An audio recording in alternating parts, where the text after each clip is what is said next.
Bismillahirrahmanirrahim. Assalamualaikum warahmatullahi wabarakatuh.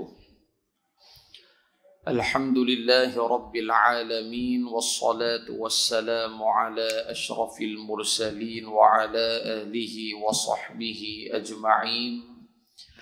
Subhanaka la ilma lana illa ma 'allamtana innaka antal alimul hakim. Qala rabbi shrah li sadri wa yassir li amri wahlul 'uqdatam min lisani yafqahu qawli. Rabbana iftah bainana wa baina qaumina bil haqqi wa anta khairul fatihin. Sadaqallahul aliyyul azim. Amma ba'du. Bersyukur kehadrat Allah Subhanahu wa taala. Pada malam hari yang mulia ini sama-sama kita dipertemukan oleh Allah, berada di dalam rumah Allah. Mudah-mudahan sepanjang keberadaan kita mendapat kebaikan dan diampunkan dosa-dosa kita oleh Allah Subhanahu wa ta'ala, insya-Allah. Pada malam ni marilah sama-sama kita melihat satu petikan hadis baginda Rasul sallallahu alaihi wa ala alihi wa sahbihi wa baraka wa sallam. Hadis yang berbunyi Bismillahirrahmanirrahim an Abi Hurairah radhiyallahu anhu qala qala Rasulullah sallallahu alaihi wasallam ما يصيب المسلم من نصب ولا صب ولا وصب ولا هم ولا حزن ولا أذى ولا غم حتى الشوكة يشاكها إلا كفر الله بها من خطاياه. متفق عليه. رواه الشيخان. Daripada Sayyidina Abi Hurairah radhiyallahu anhu wa ardah. Abu Hurairah sahabat Rasulullah sallallahu alaihi wasallam, asalnya daripada Yaman. Nama dia Abdurrahman bin Sakhrin. Asal daripada Yaman dan nama dia Abdurrahman bin Sakhrin. Yang kedua, dia adalah daripada kabilah ataupun suku kaum Ad-Daus. Ad-Daus ni asal dia daripada Yaman. Yang ke seterusnya Abu Hurairah radhiyallahu anhu, dia mai ke Madinah Al-Munawwarah pada tahun ke-7 Hijrah, dan dia declare keislaman dia di hadapan baginda Rasul sallallahu alaihi wasallam pada tahun ke-7 Hijrah juga. Tahun yang sama ada seorang lagi sahabat Rasulullah yang nama dia Abu Musa Al-Ash'ari. Abu Musa Al-Ash'ari radhiyallahu anhu, ataupun nama dia Abdullah bin Qais radhiyallahu anhu. Abu Musa Al-Ash'ari ataupun Abdullah bin Qais adalah sahabat yang asalnya juga daripada Yaman tapi kabilah lain-lain. Abu Hurairah Ad-Daus, Abu Musa adalah Al-Ash'ari, itu kabilah dia. Dua-dua orang ni mai tahun yang sama, tahun ke-7, zahirkan Islam mereka di hadapan baginda Rasulullah sallallahu alaihi wasallam. Persoalan dia, Abu Hurairah sebelum tahun ke-7 Hijrah tu dia Islam ke dia tak Islam lagi? Soalan dia. Adakah pada tahun ke-7 tu dia baru masuk Islam, ataupun dia hanya nak pi i'lankan kata dia memang dah masuk Islam?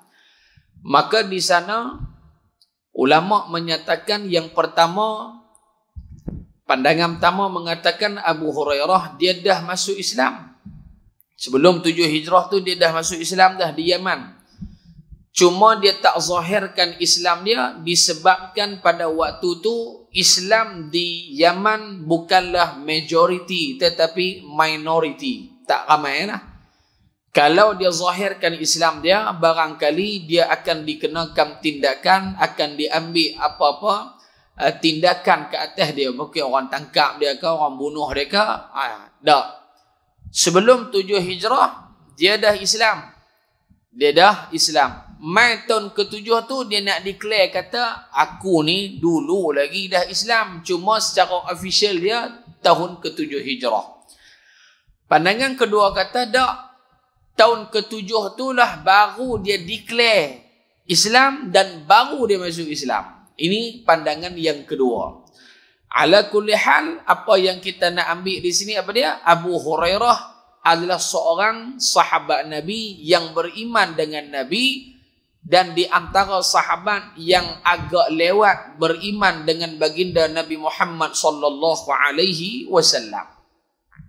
Bila dia masuk Islam, dia mai duduk di Madinah Al-Munawwarah. Dia duduk di Madinah. Kita kena tahu sahabat yang berhijrah daripada Mekah mai ke Madinah dia panggil muhajirin. Sahabat yang asal dia Madinah dipanggil sebagai ansar. Muhajirin terkenal dengan perniagaan. Depa ni pi tang mana pun berniaga. Adapun ansar, depa ni terkenal dengan mazra'ah, tanaman. Depa banyak kebun, depa tanam dan sebagainya. Adapun Abu Hurairah, dia ni bukan muhajirin, dia bukan ansar. Dia orang Yaman. Maka dia tidak terlibat dengan perniagaan dan dia juga tak terlibat dengan mazra'ah, pertanian, tanaman dan sebagainya. Lalu apa benda yang dia terlibat? Dia terlibat 24 jam mulazamatuhu lin-nabiy sallallahu alaihi wasallam. Dia bermulazamah menghabiskan sisa hidup dia 24 jam dengan baginda Nabi Muhammad sallallahu alaihi wasallam. Dia mengaji dengan Nabi lah. Dan Abu Hurairah ini daripada kalangan ahli sufah, sahabat Nabi yang miskin, yang tak ada apa harta, dia jadi ahli sufah. Nah, sehingga kan pada satu hari Abu Hurairah ni dia jadi macam sawan. Dia jadi ketak, lepas tu dia jatuh. Sahabat yang tengok keadaan dia, sahabat main pijak tengkuk dia. Nak bagi dia punya ketak dia tu berhenti. Bila dah habis ketak, sahabat pun tanya dia, ya Abu Hurairah, pasal apa hang jadi lalu ni? Kata Abu Hurairah, aku jadi macam ni bukan sebab aku sakit.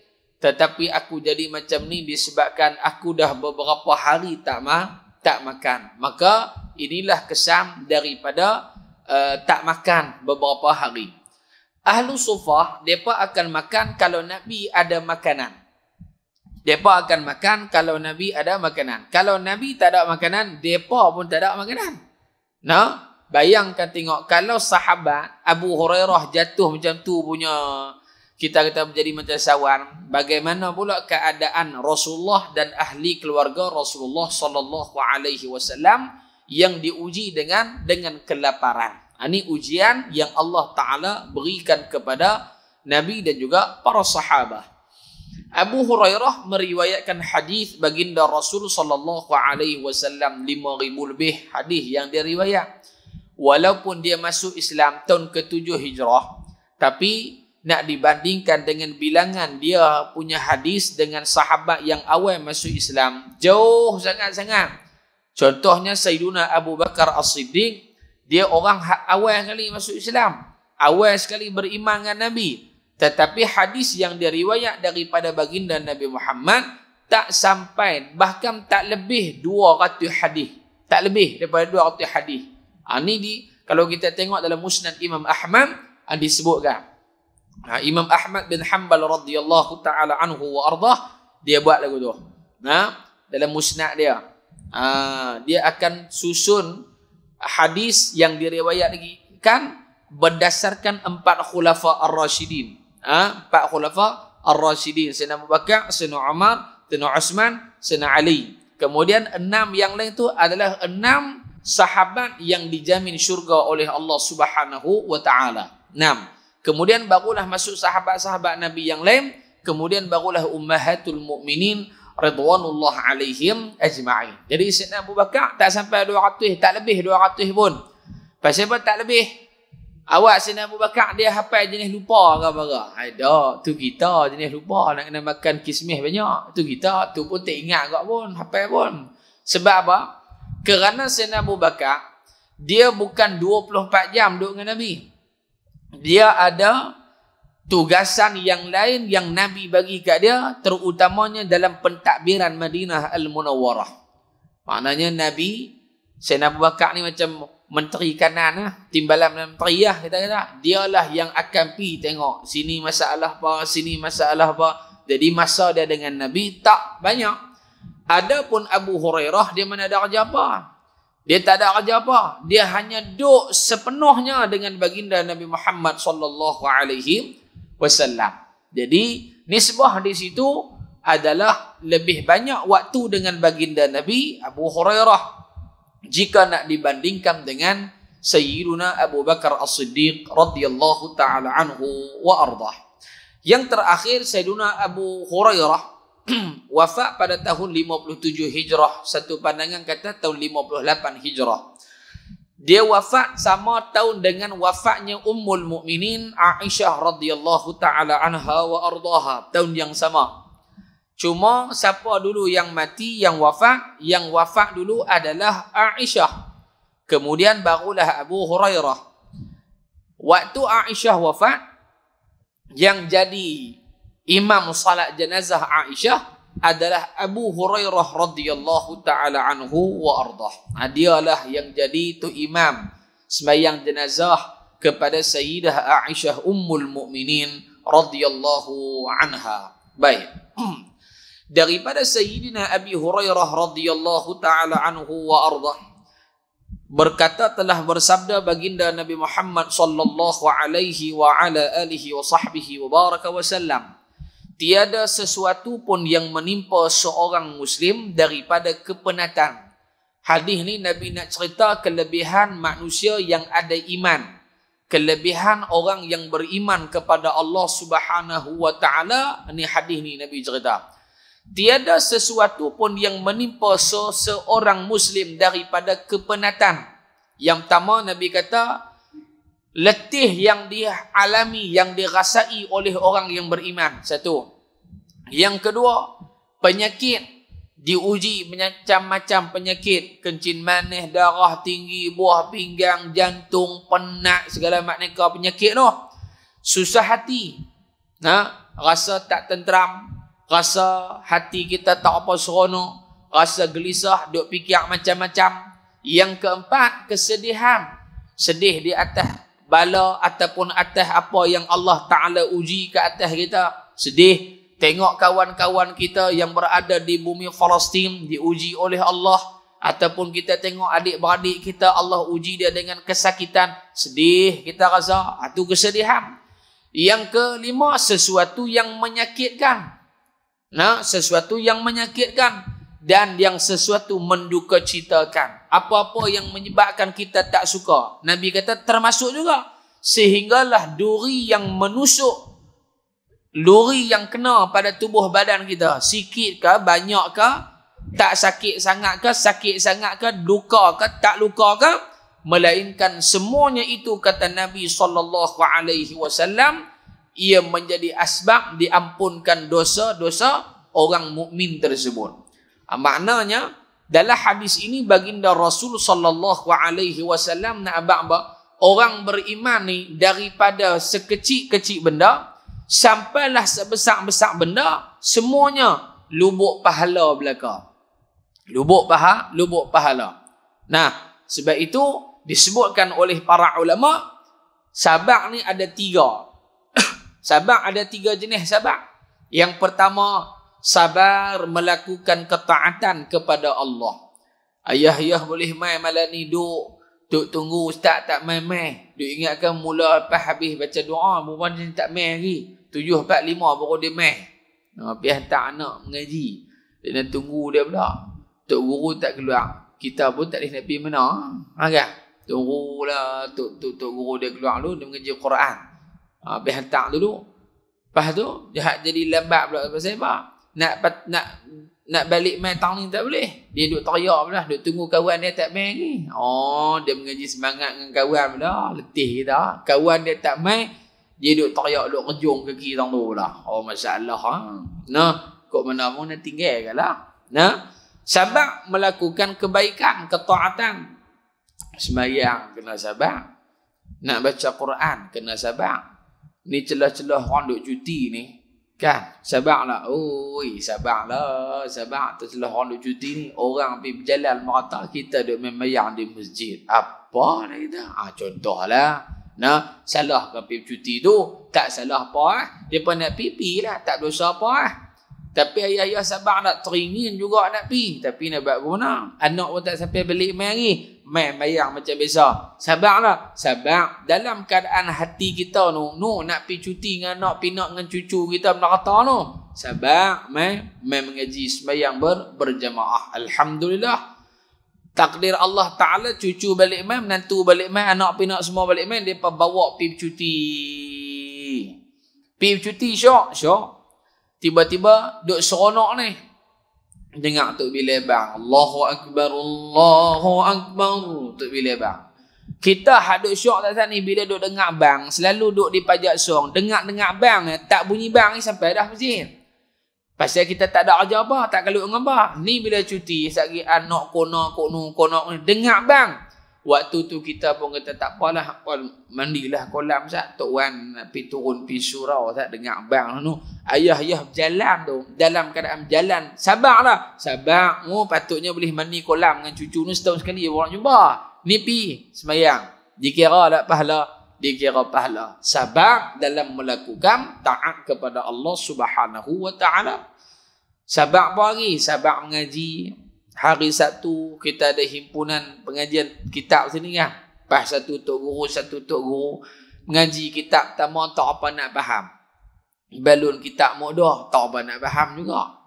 Buh kitab muk 3 tak faham juga. Dia kata minggu ni pakai apa pun tak boleh ni, dia kata ni. Balik saja ya. Nah, balik saja ke? Tak, balik dengan pahala, cuma tak nampak ya. Faham tak faham ni bukan kerja kita, kerja Allah Ta'ala. Hak penting ngaji ya. Kan?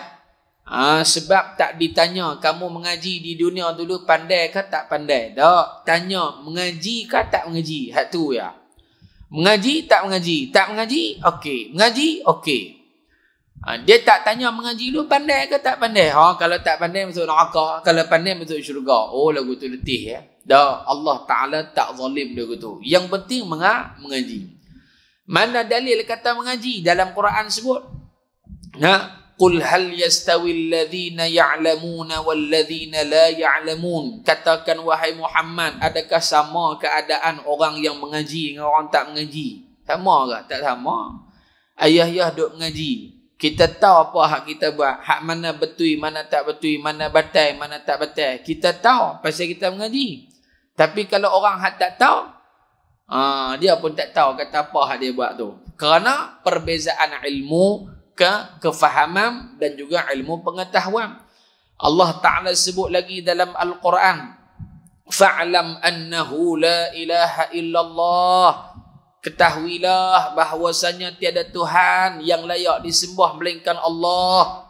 Nak tahu ke mana Tuhan yang layak disembah tu Allah? Tidak ada jalan lain ala sabilit ta'lim, atas jalan kena mengaji. Tu kena mengaji.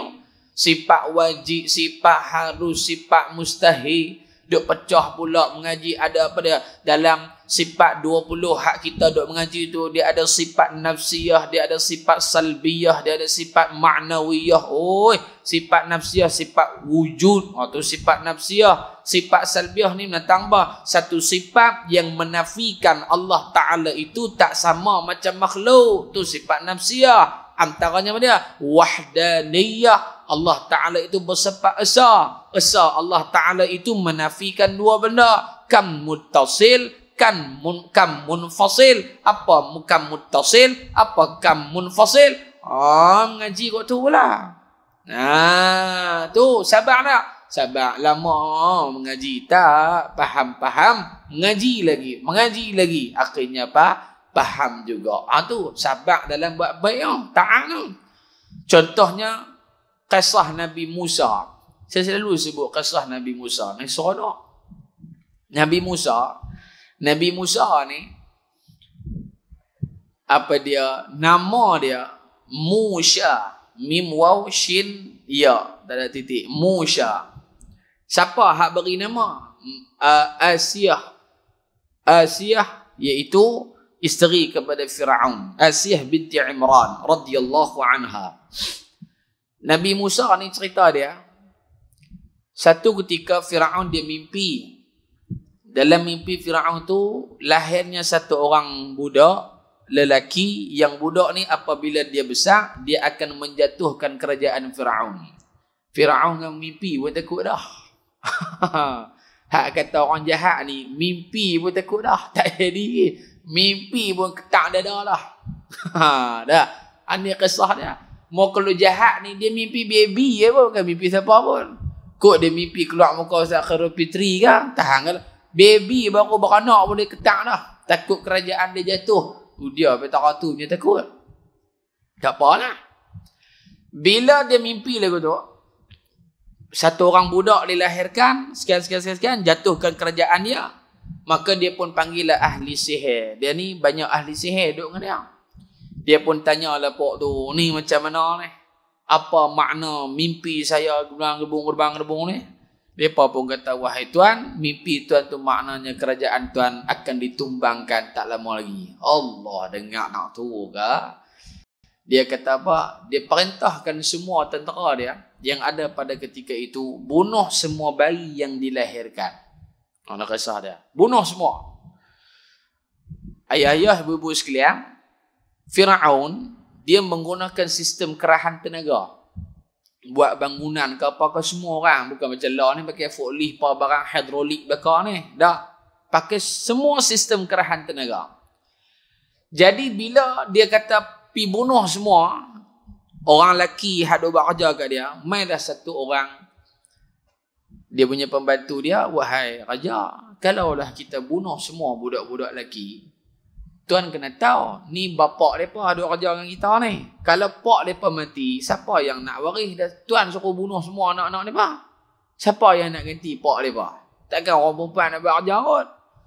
Maka Firaun kata, oh, tu ke no? Pandai juga hang ni. Apa yang berlaku? Firaun kata, okey, lah ni macam ni lah. Tahun ni bunuh, tahun depan tak bunuh. Dia buat selang-selang. Tahun ni bunuh, tahun depan tak bunuh. Takdir Allah, Nabi Musa lahir tahun yang tidak ada hukuman bunuh. Ini kerja Allah Ta'ala.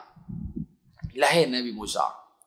Bila lahir, mak Nabi Musa ni dia takut walaupun bukan pada tahun adanya hukuman bunuh, tapi naluri seorang mak ni dia cukup takut. Manalah nak tahu kok pak tu main rumah dia serbukan ada baby bunuh ke apa. Mak dia takut. Lalu mak Nabi Musa menyusukan Nabi Musa, habis menyusu pergi letak dalam satu tabut, dia bagi dalam satu kotak, kita kata ada tali sikit, lempak pergi sungai tepi rumah Nabi Musa tu. Jadi bila diikat di tepi, ayak tolak dia akan rapat ke tepi lah, ke tepi dinding ban ni, dinding sungai ni, dia tak duduk di tengah lah. Tiba-tiba satu hari mak Nabi Musa kata kepada adik dia, mak menakan Nabi Musa, ni hampir tengok Zat apa jadi no, nak menakan hang, anak aku jadi apa no. Mak menakan Nabi Musa ni, dia sampai tepi sungai, dia tengok hak Nabi Musa tu keluar lah, terberetah dah kot, hanyut. Bila hanyut, mak menakan dia pun ligan ke atas ni, duk jalan lari ke atas, duk tengok pas tak mana anak menakan dia hanyut. Rupa-rupanya hanyut sampailah ke belakang sungai, hanyut ke sungai, yang sungai itu melalui belakang istana Firaun. Allah, dia kata pasang dah. Bila sampai, Firaun ni dia ada dayang, bukan dayang Nur Faizah tu penyanyi tu. Dayang ni dah orang perempuan hak duk jaga suh dalam istana ni. Dayang ni ada duk di belakang tu 2-3 orang. Depa tengok satu bekas lalu ada bayi yang comel dalam tu, depa pun terus ambil baby tu. Dan di belakang istana Firaun dia ada sungai dan dia ada pokok yang besar. Ayah-ayah cuba bayang sungai yang berada kalau kita pergi ke kalau start museum negeri tu, ada sungai besar tu kan. Dia panggil sungai apa tu? Sungai Kedah. Sungai Kedah. Sungai tu dia terus sampai istana Anak Bukit belakang tu. Lebih kurang lagu tu lah. Macam tu cerita dia. Manyuk sampai belakang istana. Depa pun ambil bagi kepada Asia. Asia tengok punya lah comel. Dia buah nama Musa. Shin lah. Shin tu Musa, bukan Musa. Musa itu adalah bahasa Qibti, bahasa Arab, bangsa Qibti. Arab juga tapi Arab Qibtiyah. Kemudian bahasa Qibti itu selalu diulang-ulang. Orang Arab ni dia tak mau sebut payah-payah. Musa, payah nak sebut, berat pada lidah. Thaqil fil lisan. Dia akan baca tashil ringan. Musa, senang. Contohnya Bismillahirrahmanirrahim. Dia buang hazah. Bi-ismin. Ikutnya bi-ismin. Pi buang. Bismillah. Terus bila begitu ya. Senang nak baca. Baik. Pendek cerita. Nabi Musa alaihi salam, hak kata Sabak ni, bila dia dibesarkan dalam istana Fir'aun, mai satu masa Nabi Musa waktu tu dia bayi, dia lapak susu badan. Fir'aun kata, pergi dah, aku dah pergi cerita mana susu budak ni. Bini aku mana ada susu, Asia. Lalu dia pun buka buat i'lan. Bohlah dalam Facebook ke WhatsApp ke, bukan bohlah Facebook WhatsApp lah. Ni contoh lagi faham ni. Tak gitu tuan dia kata apa ni, zaman Firaun dah ada Facebook dah. Dah iklan lah. Siapa yang boleh menyusu ni sekian-sekian akan dapat sekian-sekian punya imbuhan. Sepakat duk beratok, tunggu kita tak beratok. Pasal apa? Ni raja nak bagi, takkan dia nak bagi 102, kurang-kurang lebih pada hak orang lain. Beratok. Mai kawan ni suar susu, puting susu kat Nabi Musa, tak mau. Mai hak kawan ni, tak mau. Mai kawan ni, tak mau. Semua hak pi tu tak mau. Benda ni diketahui oleh mak melakan Nabi Musa. Mak melakan Nabi Musa pergi beritahu ke Firaun. Wahai raja, kamu tengok semua tadi, semua dia pakai tak mau. Di hujung kampung sana ada satu orang perempuan. Dia ni bagus punya, try tengok. Padahal tu mak Nabi Musa kan lah. Cerdik dia. Maka Firaun kata, okey, tak apa, bawa mai. Bila bawa mai, masuklah mak Nabi Musa dalam istana Firaun, menyusukan Nabi Musa. Bila mak Nabi Musa bagi saja puting susu, Nabi Musa tangkap isap terus. Pasal apa? Mak dia.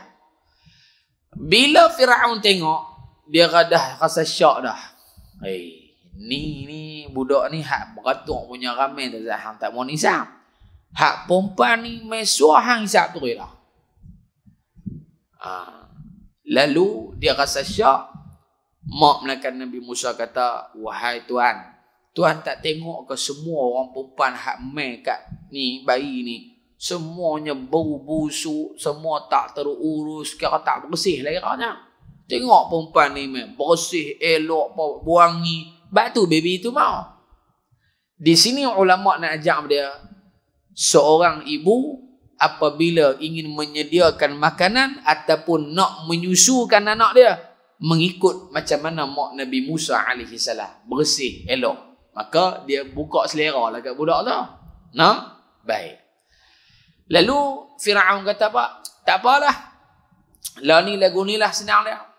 Hang bawa balik budak tu pergi duduk nyusu di rumah hang. Boleh betah balik di rumah dia. Ni Nabi Musa alaihi salam. Bila dah besar sikit dah, Asyah pun minta balik lah.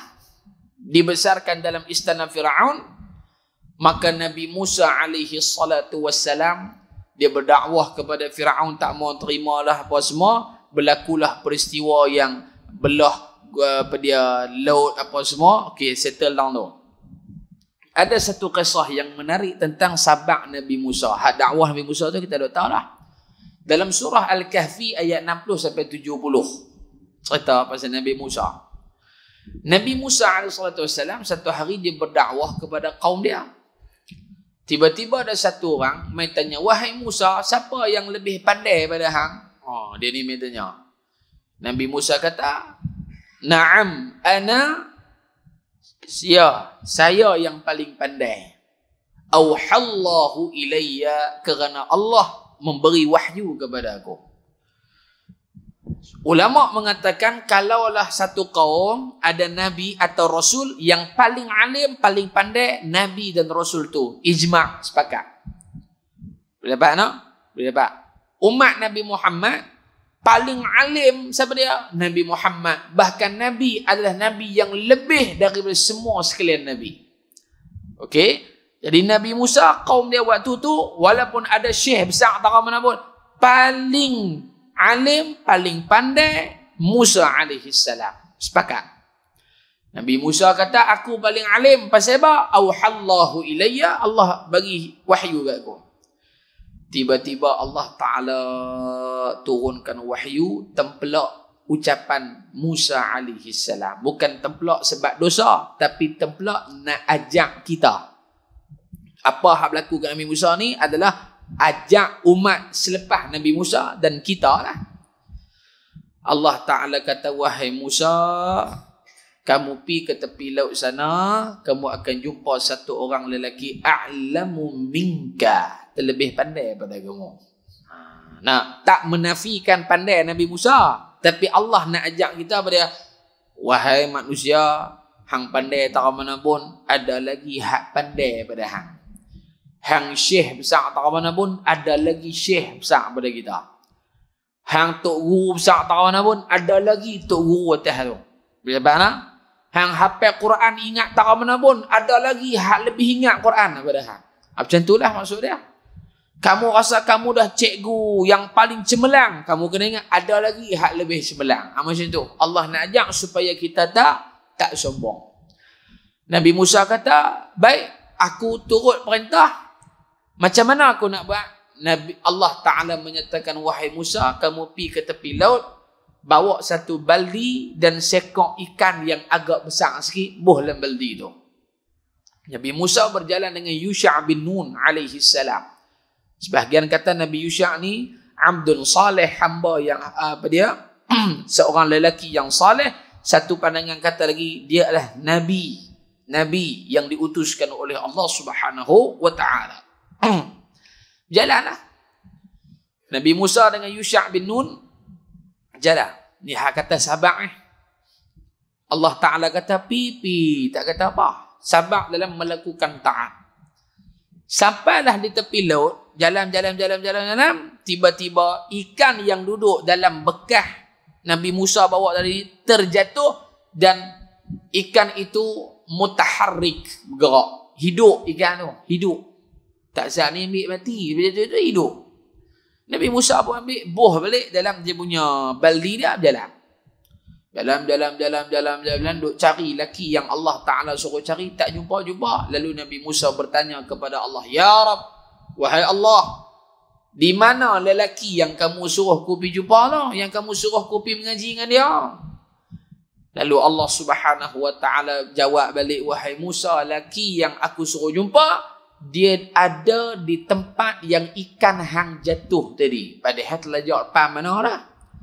Allah Ta'ala kata, laki tu duduk dekat tempat ikan hang jatuh tadi. Allah uji dua dah. Sabar tak? Sabar. Lajak mana hala dah. Tiba-tiba Tuhan kata, patah balik pula. Ngaji punya pasal. Kayak kalau kita kata, tak larat dah 10 kilo dah terlajak terus pergi makan mi ida sungai dua lah ni'am dah. Lajak pergi terus gitulah. Nabi Musa patah balik. Allah uji kedua. Patah balik, jumpalah lelaki yang dimaksudkan, iaitulah Nabi Allah Khadir alaihi salam. Jumpa Nabi Khadir. Bila jumpa Nabi Khadir, habaklah wahai Nabi Allah. Dia bagi salam, Nabi Musa bagi salam.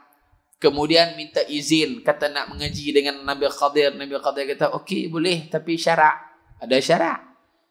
Apa syarat dia? Hang jangan tanya apa hak aku buat. Aku buat, hang jangan duduk tikai. Ikut sudah. Tu dia cengih kami Nabi Khadir ni. Baik. Jalan. Mulakan perjalanan. Sampailah di tepi laut tu, di jalan tepi laut tu. Nabi Musa, Nabi Khadir bertemu dengan beberapa kapal kecil yang diletakkan di pesisir pantai. Apa yang Nabi Khadir buat? Nabi Khadir tebuk bot tu dan buk tu tak boleh pakai. Tebuk bukan perancok tu tebuk. Nabi Musa bila tengok Nabi Musa dia mula nak marah. Pasal Nabi Musa ni jenis bangin. Azan lah. Azan dah. Azan dah. Boleh azan dah. Baik, sambung tang kapal dah. Tebuk kapal, Nabi Musa dia marah. Lalu Nabi Musa tanya, wahai Khadir, apa yang hang buat ni? Hang pi penayang kapal orang tak ada pasal depa tu. Lalu kata Nabi Khadir alaihi salam, wahai Musa, bukan awal tadi aku pesan agak jangan nak tanya banyak orang. Hang nak mengaji dengan aku, jangan tanya apa hak aku buat. Lalu Nabi Musa pun sengak. Jalan pula jumpa budak. Nabi Khadir bunuh budak tu. Nabi Musa dia pelik, apa punya tok guru duk bunuh orang tak ada pasal ni. Nabi Khadir alaihi salam ditanya oleh Nabi Musa, wahai Khadir, apa yang hang buat? Tadi hang tebuk kapal orang, ni hang bunuh budak pula. Apa punya Lalu Nabi Allah Khadir kata, aku bukan Nabi sana kah? Jangan tanya apa hak aku buat. Okey, baik. Jalan pula masuk dalam satu kampung. Nabi Khadir minta kepada orang kampung sediakan makanan. Dia nak makan. Orang kampung bagilah makanan semua. Dah habis makan. Nabi Khadir alaihi salam mendapati ada satu rumah. Di situ Nabi Khadir dia robohkan rumah tu. 3 benda hak pelik semua dia buat. Pertama, tebuk kapal orang. Hak kedua, bunuh orang. Yang ketiga, pelingkup rumah orang. Habis pada tu, dalam perjalanan pulang, Khadir alaihi salam tanya, wahai Musa, mesti hang tertanya-tanya, sebab apa aku buat semua benda tu? Alah ni aku nak cerita kat hang. Pengajaran dia pengajarannya dalam kita belajar, kadang-kadang ada benda tu kita tak faham makna di sebalik dia. Tunggu sat. Tunggu sat. Jangan kita melatah, aku tak mau tak faham dia mengajar apa misalnya. Maka ikut macam mana Nabi Musa, dia sabar. Habis, lalu Khadir alaihi salam kata, sebab pertama, kamu tengok aku tebuk mereka punya kapal, kamu kena tahu, kapal itu adalah kepunyaan nelayan yang mereka ini semuanya fakir miskin. Mencari makan minum daripada kapal mereka ni turun ke laut tangkap ikan ni. Tetapi kamu kena ingat, mereka ini dikuasai oleh seorang raja yang zalim. Raja ni dia suka ambil harta merda orang. Cuba kamu bayangkan tengok, kalaulah raja-raja tu main dengan geng-geng dia nak rampas kapal mereka ni, agak-agak raja tu nak ambil kapal yang elok ke kapal yang telah ditebuk? Nabi Musa pun dapat. Selamatlah harta fakir miskin tu. Kalau mereka ambil terus kapal tu, apa pun tak ada. Tapi aku hanya tebuk supaya dia tak boleh berlayar. Nanti dah raja tu main nak ambil, tak ambil, mereka tak ambil, mereka balik. Maka nelayan tu hanya perlu tampalkan bahagian yang ditebuk, kemudian boleh teruskan macam biasa. Nabi Musa kata, aku dapat dah satu. Yang kedua, aku bunuh budak tu apa sebab? Kerana Nabi Allah Khadir alaihi salatu wassalam menyatakan budak ini bila mana dia besar nanti dia akan diuji oleh Allah Subhanahu wa taala sehingga kan dia menjadi kufur, dia mati kafir. Maka aku bunuh dia siap-siap supaya lah ni dia mati Islam, nanti besar dia tak mati kafir, aku bunuhlah. Jadi dia mati Islam dah, mati Islam, selamat akidah dia. Saya kita cerita tuan-tuan, last kali apa hak Nabi Khadir buat tu, kita boleh buat kan tak boleh buat? Itu cerita dia. Yang ketiga, lah sekali tuan-tuan mungkin nak pergi ke pusat convention, bandar perda tu. Tengok tuan-tuan muda gedik dah tangan mau nak qasidah tu beraya tu. Yang ketiga, pasal apa aku perban rumah dia? Rumah itu kepunyaan 2 beradik, depa ni anak yatim. Mak pak mereka mati dan harta yang mak bapak mereka tinggal tu duk ada dalam rumah tu. Jadi kalau raja ni main dalam kampung, masuk selinap dalam rumah mereka, harta banyak, macam-macam duk ada. Raja tu ambil tak? Ambil. Lalu aku pergi perban dalam rumah tu. Jadi binaan tu duk tutup harta yang mempunyai, yang menjadi milik dua anak yatim ni. Mereka tak masuk lah rumah hak keban tu. Mereka masuk rumah yang tak keban. Selamat dah harta dia? Selamat. Maka itulah sebab aku buat apa yang hang duk tanya banyak sangat ni. Itulah hikmah dan jawapan dia. Nabi Musa dengar-dengar, oh hak tu rupanya pengajaran dia. Yang pertama, apa yang berlaku kepada Nabi Musa dan Nabi Khadir? Nabi Khadir kata, aku budak ni akan ni, yang ni, menunjukkan bahawasanya ada manusia yang Allah Ta'ala berikan kepada dia ilmu ladunni. Ilmu ladunni yang orang tak dapat. Ilmu al-ladunni. Contohnya, para Nabi dan juga Rasul alaihi wassalatu wassalam. Ilmu yang tak berlaku lagi. Tapi ada dah pengetahuan Allah bagi ke dia. Ilmu ladunni. Yang kedua, apa sahaja hak Nabi Khadir buat, itu bukan asas kepada hukum. Jangan duk buat pula. Pergi tahu mana ke perban rumah tu. Awak aku duk tahu lah nanti pak hang mati. Orang main biar apa aku perban. Hak tu semua cari pasal. Dapat tak? Tu hak dia bang tu. Jangan duk pergi buat tak ada pasal. Kawan tu mak pak dia mati. Rumah banglo kami baru siap. Banglo. Tipu Ustaz Khadir Fitri. Assalamualaikum Ustaz. Ambil main katu dua biji. Kita pergi perban rumah pula tu. Orang duk main tanya.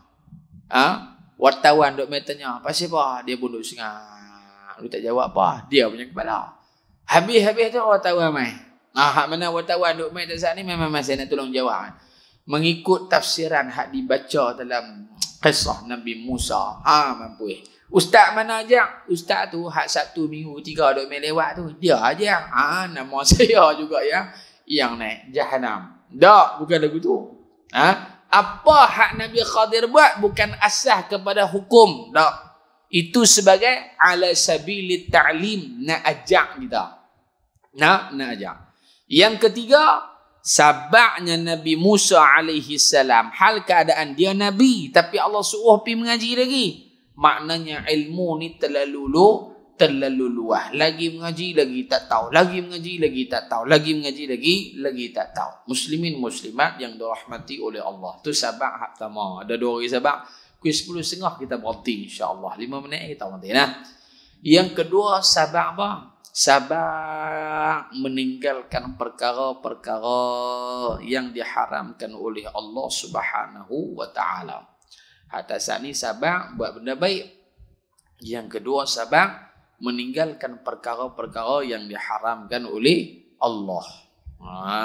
Benda-benda haram ni benda hak sedap mereka ni. Hak haram ni banyak hak sedap. Mata tengok benda yang haram, sedap tengok. Walaupun tahu kata dosa tapi sedap. Perut tahu kata hak tu haram tapi hak tu boleh sedap lagi makan. Misalnya. 2. Yang ketiga, sabar apabila diuji oleh Allah Subhanahu wa ta'ala. Ujian daripada Allah. Macam-macam ujian. Baru ni saya jumpa satu orang hamba Allah. Dia kata, Ustaz, saya nak kena balik pergi ke satu tempat. Saya nak kena pergi mahkamah syariah. Saya kata, apa? Nak kahwin orang lagi ke? Dia kata, tak. Ada ujian. Ujian apa? Ambil toliah ke? Tak ke? Ni ke ujian ambil toliah. Dia kata, tak Ustaz, kami ni diuji. Dia kata, anak ataupun cucu menekan dia.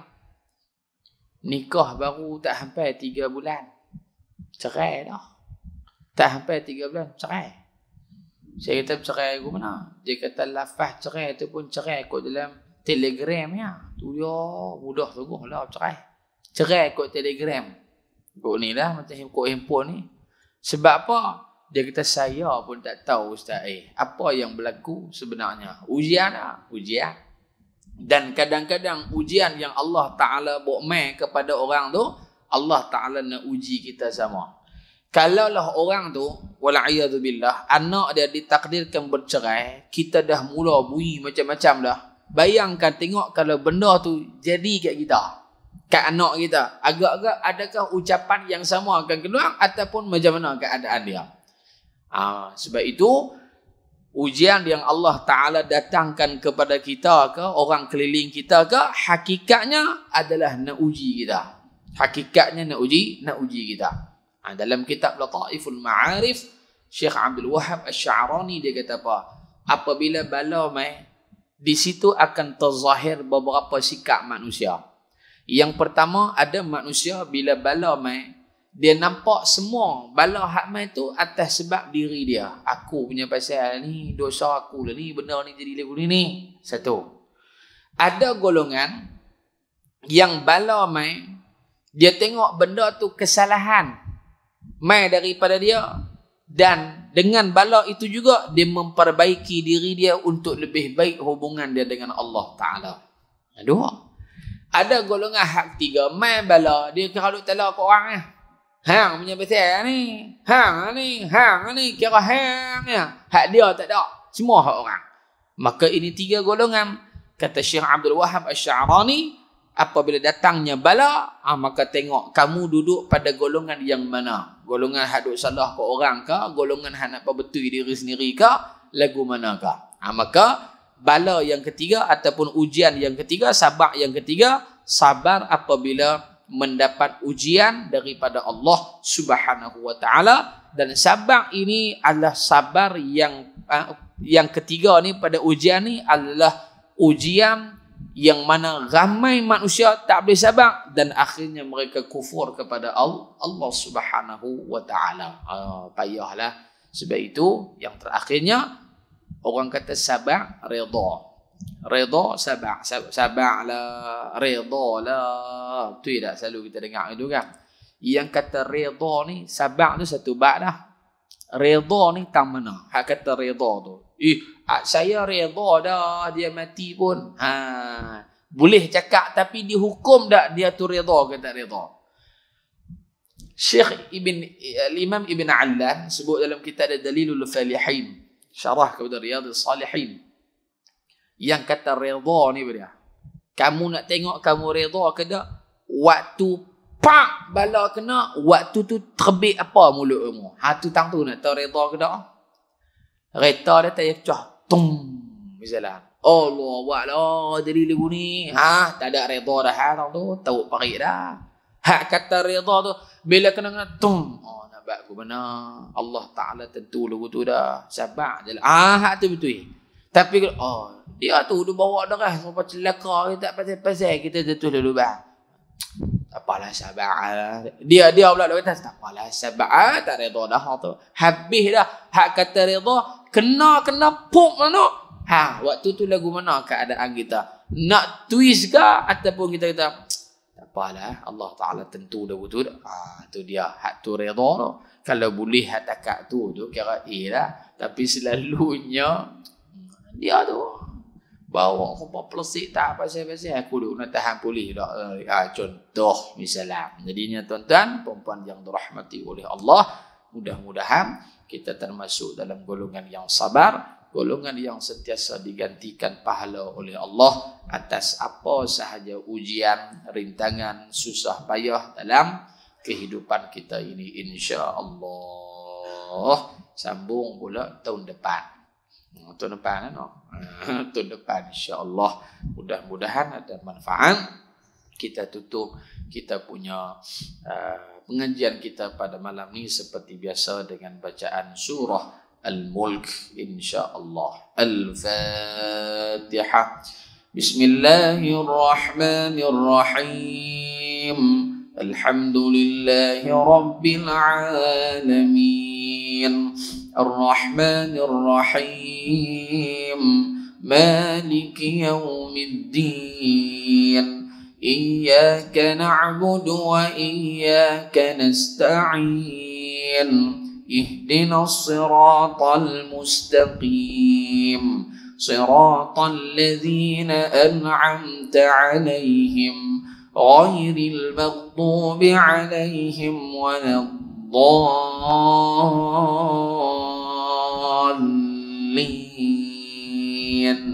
آمين. بسم الله الرحمن الرحيم.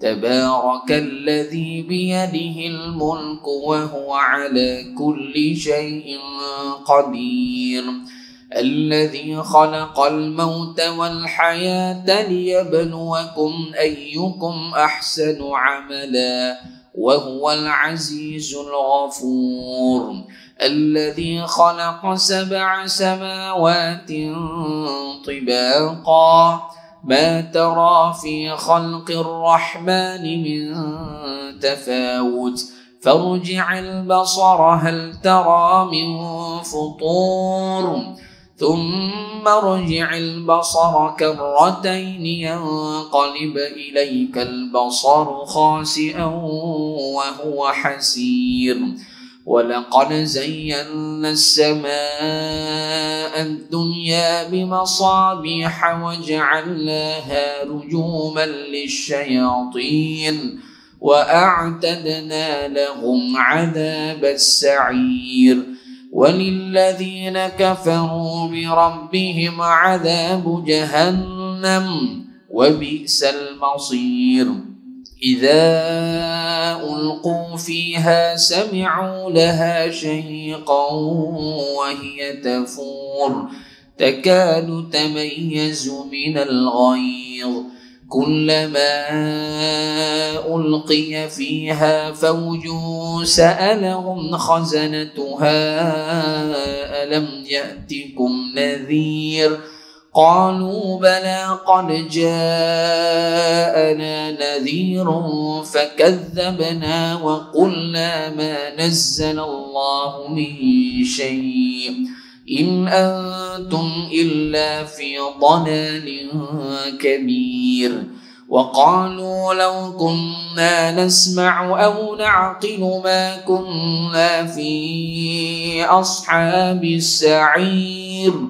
فاعترفوا بذنبهم فسحقا لأصحاب السعير إن الذين يخشون ربهم بالغيب لهم مغفرة وأجر كبير وأسروا قولكم أو اجهروا به إنه عليم بذات الصدور ألا يعلم من خلق وهو اللطيف الخبير هو الذي جعل لكم الأرض ذلولا فامشوا في مناكبها وكلوا من رزقه وإليه النشور أأمنتم من في السماء أن يخسف بكم الأرض فإذا هي تمور أم أمنتم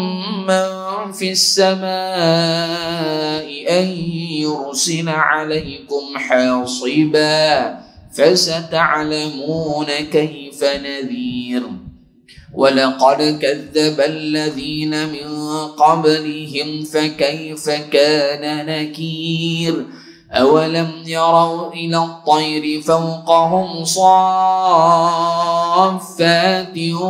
ويقبضن ما يمسكهن إلا الرحمن إنه بكل شيء بصير أمن هذا الذي هو جود لكم ينصركم من دون الرحمن إن الكافرون إلا في غرور أمن هذا الذي يرزقكم إن أمسك رزقه بل لجوا في عتو ونفور أفمن يمشي مكبا على وجهه أهدى أمن يمشي سويا على صراط مستقيم قل هو الذي أنشأكم وجعل لكم السمع والأبصار والأفئدة قليلا ما تشكرون قل هو الذي ذرأكم في الأرض وإليه تحشرون ويقولون متى هذا الوعد إن كنتم صادقين قل إنما العلم عند الله وإنما أنا نذير مبين فلما رأوه زلفة سيئت وجوه الذين كفروا وقيل هذا الذي كنتم به تدعون قل أرأيتم إذ أهلكني الله ومن معي أو رحمنا فمن يجير الكافرين من عذاب أليم قل هو الرحمن آمنا به وعليه توكلنا فستعلمون من هو في ضلال مبين قل أرأيتم إن أصبح ماؤكم غورا فمن يأتيكم بماء معين صدق الله العظيم اللهم ارحمنا بالقرآن واجعله لنا إماما ونورا وهدى ورحمة اللهم ذكرنا منه ما نسينا علمنا منه ما جهلنا وارزقنا تلاوته آناء الليل وأطراف النهار واجعله لنا حجة يا رب العالمين سبحانك اللهم وبحمدك أشهد أن لا إله إلا أنت أستغفرك وأتوب إليك بسم الله الرحمن الرحيم والعصر إن الإنسان لفي خسر إلا الذين آمنوا وعملوا الصالحات وتواصوا بالحق وتواصوا بالصبر وصل اللهم على سيدنا محمد والحمد لله رب العالمين السلام عليكم ورحمة الله وبركاته.